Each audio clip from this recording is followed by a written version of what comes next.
سیدنا عیسیٰ ابن مریم علیہ السلام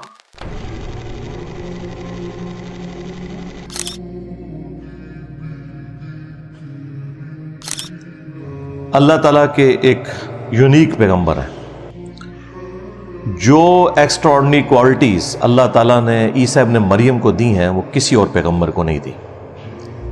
لہٰذا یہ جسٹیفائی تھا کسی حد تک آزمائش کے طور پر کہ انہیں خدا کا بیٹا مان لیا جاتا.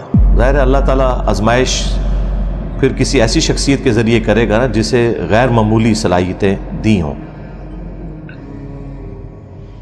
ایسی ہستی کہ جس کو اللہ تعالیٰ نے بغیر باپ کے پیدا کیا، اور سورہ مریم میں فرمایا کہ ہم تمہیں اور تمہاری اولاد کو، سیدہ مریم کو فرمایا کہ جہان والوں کے لیے نشانی بنانے والے ہیں. اس کے بعد سورہ مریم میں ہی آیا کہ انہوں نے شیر خوارگی کی عمر میں کلام کیا کہ میں اللہ کا پیغمبر ہوں، اس نے مجھے کتاب دی ہے اور مجھے اپنی والدہ کے ساتھ حسن سلوک کرنے والا بنایا ہے. سلام ہو اس دن پر جس دن میں پیدا ہوا، جس دن میں مروں گا اور جس دن دوبارہ اٹھایا جاؤں گا.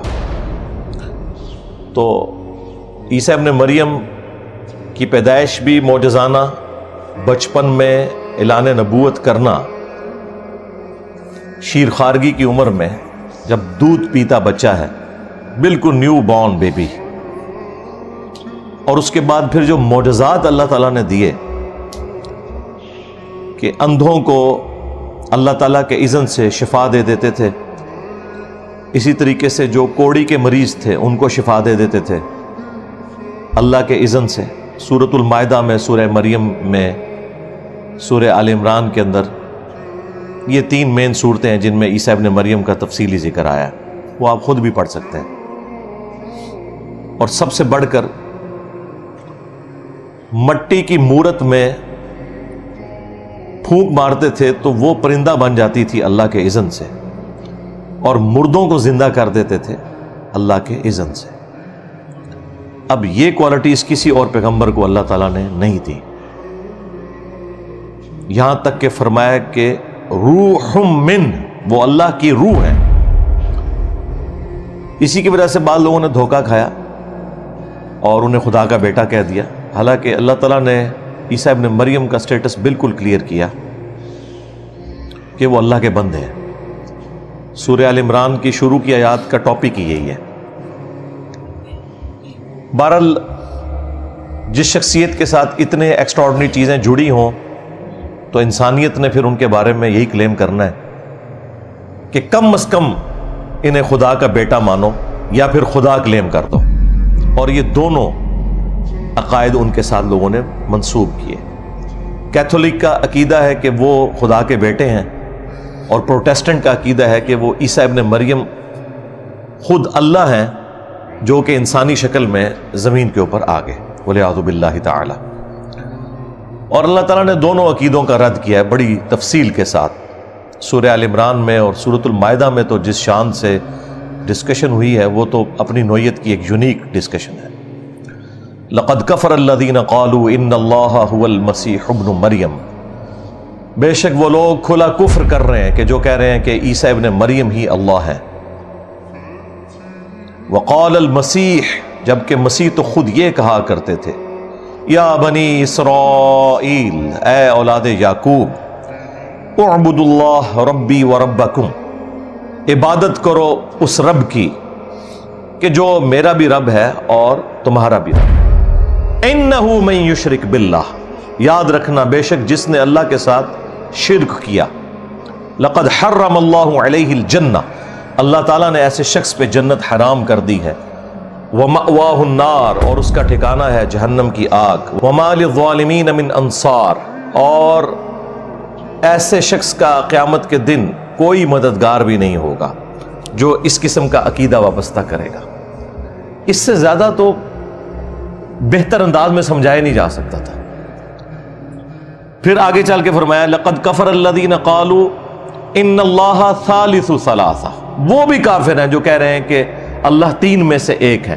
یعنی وہ کہتے تھے کہ اس وقت ٹرینٹی یہ تھی کہ تین خدا ہیں، اللہ، سیدہ مریم اور سیدنا عیسیٰ ابن مریم. آج کی جو ٹرینٹی ہے اس میں سیدہ مریم کو تو سائیڈ پہ کر کے انہوں نے ہولی گوسٹ کو داخل کر دیا ہے، سیدنا جبرائیل علیہ السلام. بہر ٹرینٹی آج بھی اس طریقے سے موجود ہے. پھر آگے چل کے اللہ تعالیٰ نے فرمایا کہ مل مسیح ابن مریم الا رسول، عیسیٰ ابن مریم تو نہیں تھے مگر ایک رسول. قد خلت من قبلہ الرسل، ان سے پہلے بھی رسول گزر چکے ہیں. وامہ صدیقہ، ان کی ماں ایک سچی عورت تھی. کانا یاکلان الطعام، دونوں کھانا کھایا کرتے تھے، دونوں روٹی کھانے کے محتاج تھے.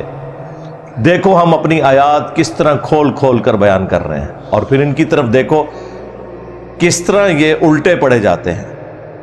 کیا تم ایسی ہستیوں کو اللہ کے سوا پوج رہے ہو کہ جو نہ تمہارے نقصان کے مالک ہیں نہ نفع کے مالک ہیں، اور اللہ ہی سننے والا اور علم والا ہے. یعنی اس میں واضح عقیدہ اللہ تعالیٰ نے بتا دیا کہ عیسیٰ ابن مریم اور ان کی ماں من دون اللہ بھی ہیں، اس اعتبار سے کہ اللہ کے مقابلے پہ لوگوں نے ان کو کھڑا کیا. لہٰذا یہ بھی ایک ڈھکوسلا جو تھا بعض فرقوں کا کہ من دون اللہ سے مراد صرف بت ہیں، وہ بھی ختم ہوا.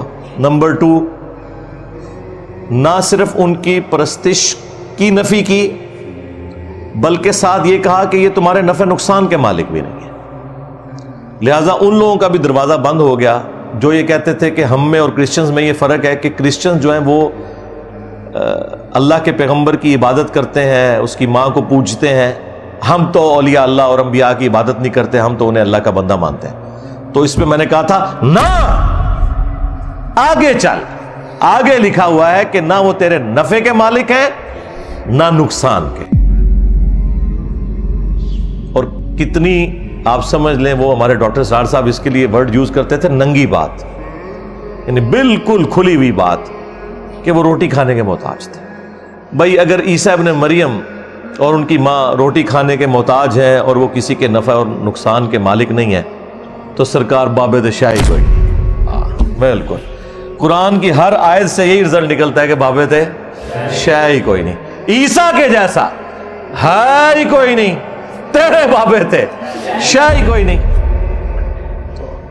اگر عیسیٰ ابن مریم کو اللہ تعالیٰ نے سینٹرڈ کیا ہے تو صرف اس لیے کہ آپ کے سامنے یہ مقدمہ بالکل واضح ہو جائے کہ اگر عیسیٰ ابن مریم جو اولو العزم پیغمبروں میں سے ہیں، 5 اولو العزم پیغمبر قرآن میں رپورٹ ہوئے ہیں، سورۃ الاحزاب میں، سورہ الشورى کے اندر، محمد رسول اللہ صلی اللہ علیہ وآلہ وسلم، ابراہیم خلیل اللہ، موسیٰ کلیم اللہ، نوح نجی اللہ اور عیسیٰ روح اللہ علیہم السلام اجمعین، ان میں سے ایک ہیں. اگر ان کا یہ سٹیٹس ہے کہ وہ روٹی کھانے کے محتاج ہیں، کسی کے نفع نقصان کے وہ مالک نہیں ہیں، تو سرکار پھر باقیوں کو تو آپ چھوڑ دیں.